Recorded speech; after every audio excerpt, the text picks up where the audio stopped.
So that brings us to our very first speaker. Sami, which some of y'all got to meet in the lobby. He is such a sweet person. I'm very glad that I got to meet him after talking to him on the phone so much. Sami is a Holocaust survivor, and he's going to share his personal story with us. How our evening is going to go is first Sami will talk, then we will have Harry, and we'll have our model Seder, we'll have a festive meal, and then Dawn, our artist, will talk. So I do appreciate everyone's patience and participation during this time. So I would like to call up Sami to speak with you about his experience as a child during the Holocaust. Please welcome Sami.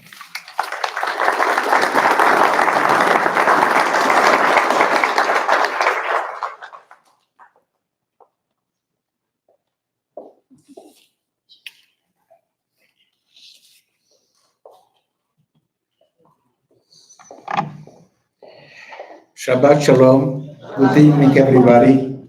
I'm extremely honored to be here. I am probably the youngest survivor that you will ever meet. I was born in December 21, 1939, in an area of the former Austro-Hungarian Empire. It was called Bukovina. The city where I was born was Chernobyl. My mother and I were born there. However, my father was born in Romania proper. And Bukovina used to belong to Romania at the time when I was born. Interestingly enough, the Austro-Hungarian Empire, the emperor, Franz Joseph, was extremely benevolent to the Jewish people. So a lot of the Jews adopted the German culture. You may be not surprised, but my first language was German. I didn't speak it in Asia, so I forgot. But I was fluent in 9 languages, which is not unusual. Here is only English, but in Europe, okay, we have 50 states, but over there, each one is a different country with a different culture, different languages. What happened is, in 1941, the German military,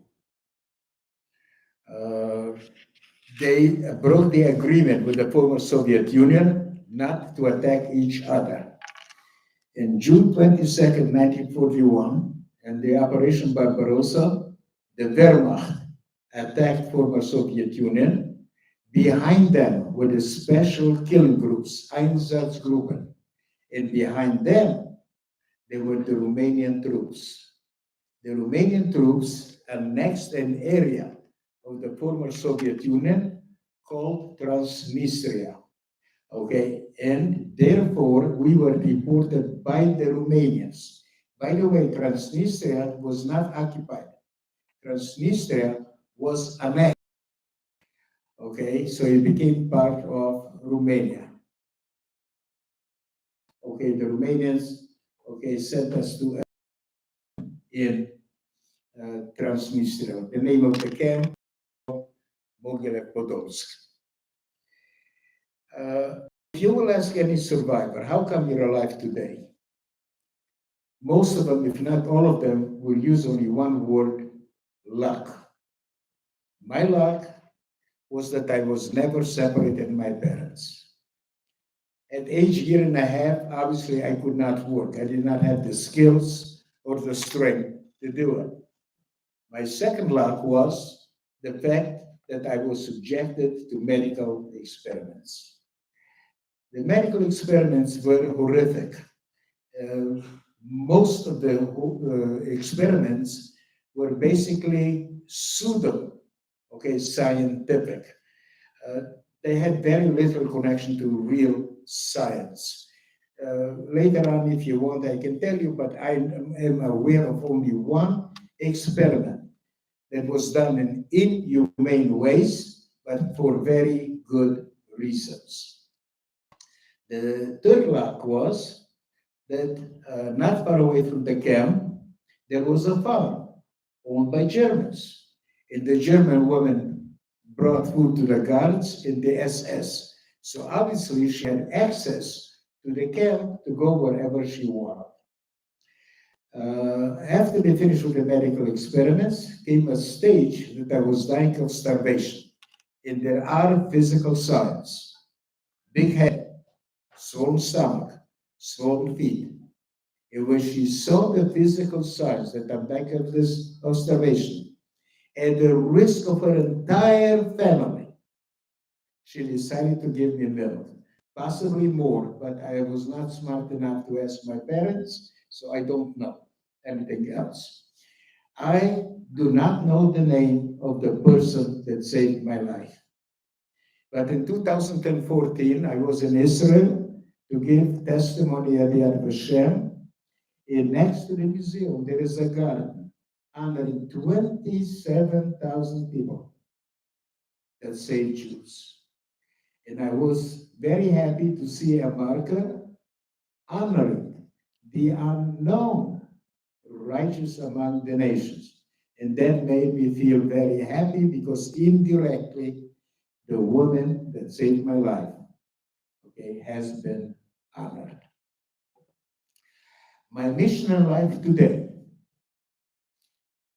is an acronym of a Hebrew word emet, and I'm sure that all of you know it means truth. And this is to educate the next generation. It's their world. They will have to make all the necessary changes to make it a more compassionate, a better world, more humane, with less hate. The M stands for motivating them to be the best that they can be. The second E is to empower them to become upstanders. All the tragedies in the world, genocide, Holocaust, happened because the world stood by and did nothing. But educating the people, that's not enough to change the world. They also must become active. Okay, and I teach them that knowledge without action and without bringing the media does not mean a lot. Okay, and this is the job, okay, for them to become very active because of my experience in a lot of campuses, even the Jewish people are very apathetic. Okay, and the letter T stands for tolerance. It does not mean to accept somebody's misbehavior. For me, it means, okay, to accept other people's opinion, other people's culture.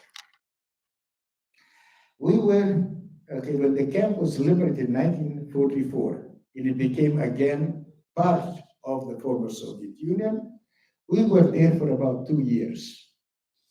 To be honest with you, I was not smart enough to ask too many questions, and I don't remember, and I don't know. However, in 1946, the Romanian government allowed a very small group of Jews from the former Soviet Union, approximately 3,000, to repatriate. My father, being an anti-communist, decided, okay, to go back to Romania and settled for whatever reason is in a very small town in Transylvania, where I grew up, okay, until 1961. In a socialist communist country, the things are totally different than a democratic country like United States. My father applied to go to Israel in 1941.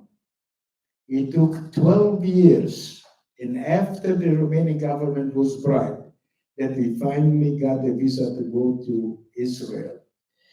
I served in the Israeli Air Force, 1962, 1965. But I want to tell you something that you will be really surprised. The first memory that I have of setting foot in Israel, and the most lasting memory, is seeing a Jewish policeman. You would wonder, why did that make such an indelible, memory for me? Is for the first time, I felt that I'm home. For the first time, I felt that I'm free. At the same time, we lived under different regimes. Some of them were benevolent, some of them were very cruel. I realized that for the first time, nobody will tell us what to do, how to conduct our future. We are in charge of ourselves, good, bad, and different. Okay. So after 1961, in serving in the Israeli Air Force, I served in two wars. I was not a foot soldier. Serving in the Air Force, once you survive the first half hour, 40 minutes, you are basically a worker in the uniform. But I served, in the Six-Day War, and also in 1983 in the Lebanon War for a very short period of time. In 1968, I came to the United States. And you will be surprised because why did I come to the United States if I loved Israel so much? You probably heard, and some of you are here know what I'm talking about, Jewish mothers. My mother, I was 28 years old, and she said, Sammy, you're not married. Okay, why don't you travel? And that particular time, I lost my interest. I wanted to travel before, but at that time, I lost my interest. My mother, also took made sure that my father, was with her, and together in some part of me, travel, travel, travel. So finally, I believe in compromise, win-win, and I realized that at that particular time, in my passport, it said that I was born in the former Soviet Union. And the quota was based on the country of origin, and I knew it would take 5 years for me to come here. So I said, wonderful compromise. Who knows what happens in 5 years? And they will get off my back. Okay, suddenly, within 2, 3 months, they changed immigration laws, and it was based on profession. Why they needed accountants, I have no idea. But I got the visa. Sami, I'm coming to America without the language and without the money. So I know a little bit about immigration, how it is. And later on, if anybody wants, I will go into more details. I lived in Milwaukee, Wisconsin. That's where I met my ex, got married, had my son, got divorced, and went back to Israel. I had absolutely no intention ever to come back to New York and to the United States. My mother, again, realized that I am more American than Israeli. I lived in Israel for 7 years, in Milwaukee for 15 years. While I was an American, for some reason, the only time that I voted for somebody, was based, was it good for Jews? Was it good for Israel? Okay. And my mother noticed that I'm more American than I thought of myself being an American. And she said, if you ever want to go back, you have my blessing. And I said, Mother, don't joke, because one day I may come and tell you I'm leaving. Okay, my mother said, fine. And about 5 years later, that's exactly what happened. In 1988, I returned to the United States, and I did not want to go back to Milwaukee. I was divorced, and I did not want to disrupt my son's life. And so I stayed here in New York, and one thing led to the other, and it is my last home. Let's go back to two things that I want to talk about. Is first of all, being subjected to medical experiments. You look at me, you will never know that I am in constant pain every single second of my life. I have suffered and suffering, you will suffer from head, neck, shoulders, and back. Because of my age, I have other issues not related to the experiments. They could not find the cure in my particular case because it's not localized. I don't know where it starts. I don't know where it will go. I don't know how painful it is. It can be extreme, 8 and 9, or very mild, 2 and 3. On the average, it's 3 and 4, but I'm coming from a generation that was very, very stoic. So you will not see it on my face. I do not complain. I smile a lot, so you will never know. Even my closest friends do not know. All right. The other thing that I want to say, I'm not only a Holocaust survivor of the Holocaust, but I'm also a survivor, like all of you, of life challenges. And I want to tell you two stories. I don't want you to feel sorry for me, but I will explain to you how I overcame that.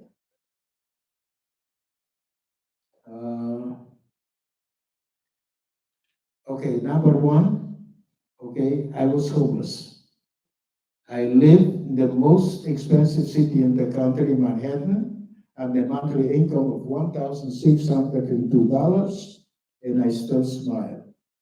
At the same time, the other challenge that I had to overcome, okay, I have a son, I have two grandchildren, and it does not allow me to be in touch with them.